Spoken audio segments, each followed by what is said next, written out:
Peningkatan akses dan kualitas transportasi publik dinilai menjadi salah satu solusi strategis untuk mengurangi beban fiskal negara.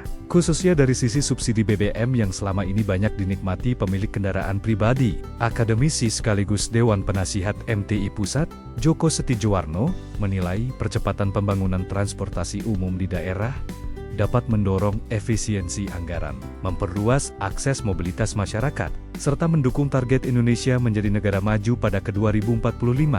Selain berpotensi menekan subsidi energi, transportasi publik yang andal juga dinilai mampu meningkatkan keselamatan, memperkuat konektivitas wilayah, mengurangi risiko sosial, serta menciptakan lingkungan perkotaan yang lebih tertata dan berkelanjutan. Fakta yang tidak bisa dipungkiri bahwa akan ada kemungkinan besar pergeseran. Tadi kami sudah berdiskusi dengan Dirut Pertamina Patraniaga dalam 2 hari ini apakah sudah ada pergeseran. Alhamdulillah tidak terlalu besar shiftingnya. Mungkin. Juru bicara Kementerian SDM Dwi Anggia memastikan untuk menjaga agar tidak terjadinya pembengkakan subsidi dari peralihan konsumsi BBM jenis Pertamax ke Pertalite, pemerintah akan melakukan pengawasan secara ketat di lapangan. Hal tersebut dilakukan agar memastikan penggunaan BBM bersubsidi tepat sasaran dan menjaga kuota BBM bersubsidi tetap bisa terpenuhi masyarakat dengan menjaga kondisi fiskal negara. Itu juga fakta yang tidak bisa dipungkiri bahwa akan ada kemungkinan besar pergeseran. Tadi kami sudah berdiskusi dengan Dirut Pertamina Patraniaga dalam 2 hari ini apakah sudah ada pergeseran. Alhamdulillah tidak terlalu besar shiftingnya, mungkin dari Pertamax Turbo ya di atas ke Pertamax saat ini, dan antisipasi mitigasi pasti dilakukan. Misalnya saat ini untuk akses BBM subsidi kan menggunakan QR ya.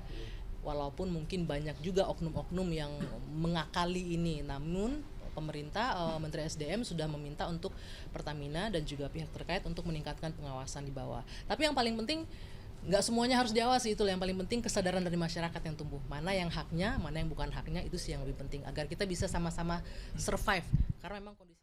Imbas naiknya harga BBM non-subsidi Pertamax, para pengendara menyerbu Pertalite. Akibatnya sejumlah SPBU mulai kehabisan stok bensin.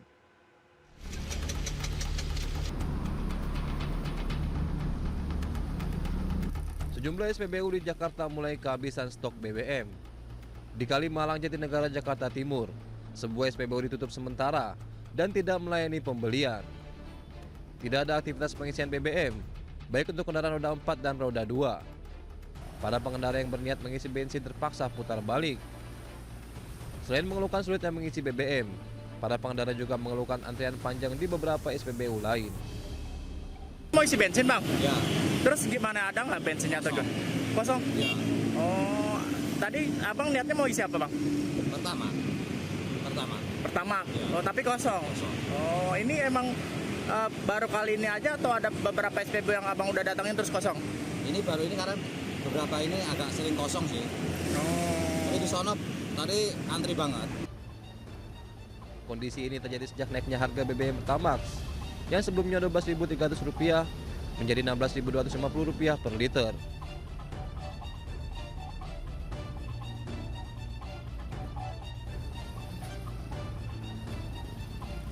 Kementerian Energi dan Sumber Daya Mineral menjamin stok batu bara untuk pembangkit aman. Sekretaris Jenderal Kementerian Energi dan Sumber Daya Mineral Ahmad Erani Yustika memastikan stok batu bara hingga saat ini masih dalam kondisi aman untuk ketersediaan listrik di tanah air. Bahkan Erani menyebutkan pemerintah terus melakukan rapat dengan jajaran direksi PLN. Ia juga membantah adanya potensi krisis pasokan batu bara seperti yang pernah terjadi pada 2022, di mana harga batu bara di pasar global lebih menggiurkan ketimbang dalam negeri dan pengusaha lebih memilih ekspor ketimbang memenuhi kebutuhan dalam negeri. Terus ya dengan sektor-sektornya juga gitu. Saya yakin mereka yang lebih memiliki informasi untuk mengenai hal itu. Ada kekhawatiran kayak Januari 2022 kok yang KOP-nya cuma 5 hari batu bara. Enggak, insya Allah sih enggak. Insya Allah sih enggak. Dipastikan Ininya. Kan Pak Menteri kemarin kan sudah menyampaikan pernyataan kan yang gitu. Udah hasil yang semalam dengan PLN berarti bakal gitu, ada tindak lanjut dari PLN gitu. Hari ini katanya ada rapat lagi Pak Dirjen Kadrik dengan Kepala Badan Gizi Nasional Nani SD yang mengatakan masyarakat mampu tidak akan lagi mendapat MBG. Hal ini dilakukan untuk efisiensi anggaran makan bergizi gratis. Aku mau nyiapkan bahan nih. Tadi efisiensinya apa aja, Bu? Iya, iya. Gitu. Ya, ya, penerima manfaat. Sambil berjalan. Jadi yang sudah tidak dapat lagi efeknya begitu Bu atau yang mampu? Yang maksudnya yang mampu, yang kaya. Yang kaya nanti tidak dapat lagi. Jadi penerimanya siapa saja Bu? Penerima manfaat ini gitu. Jadi nanti misalnya ya sekolah-sekolah kaya. Sekolah-sekolah kaya. Sekolah-sekolah kaya itu. Terus kemudian iya itu kan seneng banget. Itu yang dibahas apa lagi? Ini kan belum besok dibahasnya. Maaf, kasih jalan. Belum. Katanya besok sore. Pemerintah India secara resmi memberlakukan pembatasan ketat terhadap pembelian bahan bakar minyak di SPBU retail demi mencegah risiko kelangkaan pasokan domestik. Kebijakan ini darurat dipicu oleh gangguan rantai pasok energi global akibat eskalasi konflik militer di Timur Tengah serta adanya lonjakan permintaan dari sektor industri. Berdasarkan perintah resmi pemerintah yang terbitkan pada Kamis 12 Juni 2026, para konsumen komersial kini dilarang keras membeli bensin maupun solar dari SPBU retail. Selain larangan tersebut, pihak otoritas juga membatasi volume pembelian solar maksimal 200 liter per pelanggan atau kendaraan setiap harinya. Aturan ketat ini terbitkan setelah banyak perusahaan logistik dan truk berbondong-bondong beralih ke SPBU retail karena harganya jauh lebih murah dibandingkan jalur pasokan curah industri. Migrasi massal para konsumen komersial tersebut langsung memicu kelangkaan stok BBM subsidi di berbagai daerah dan menekan keuangan korporasi energi negara. Saat ini aktivitas penjualan solar kepada konsumen retail menyebabkan kerugian mencapai Rp36,5 per liter bagi perusahaan milik pemerintah India. Nilai kerugian untuk penjualan bensin retail juga menyentuh angka Rp9 per liter, sedangkan penjualan jalur industri justru dilakukan dengan harga pasar yang lebih tinggi. Kebijakan batasan pasokan energi ini akan berdampak langsung pada 3 raksasa minyak milik negara, yakni Indian Oil, Bharat Petroleum, dan Hindustan Petroleum. Gabungan emiten plat merah tersebut tercatat menguasai sekitar 90% dari total lebih dari 100.000 SPBU yang beroperasi aktif di seluruh India.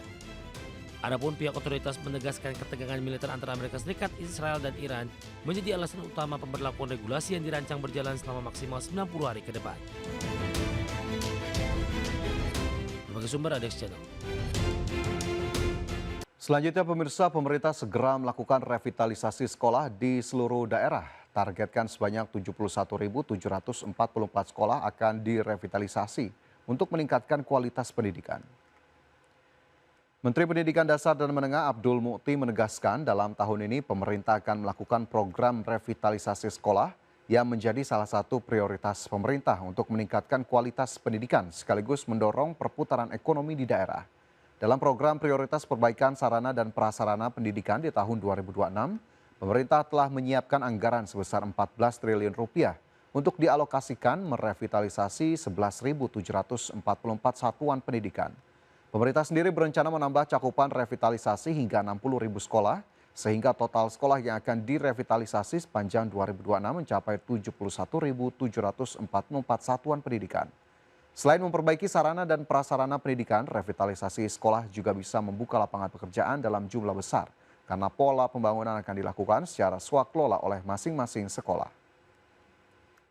Dengan anggaran yang sudah disetujui DPR 14 triliun, itu mengalokasikan untuk 11.744 satuan pendidikan dan insya Allah akan ada tambahan 60.000 satuan pendidikan sehingga tahun ini kami akan melakukan revitalisasi untuk 71.744 satuan pendidikan di seluruh Indonesia, semua jenjang mulai dari taman kanak-kanak sampai dengan tingkat SLTA.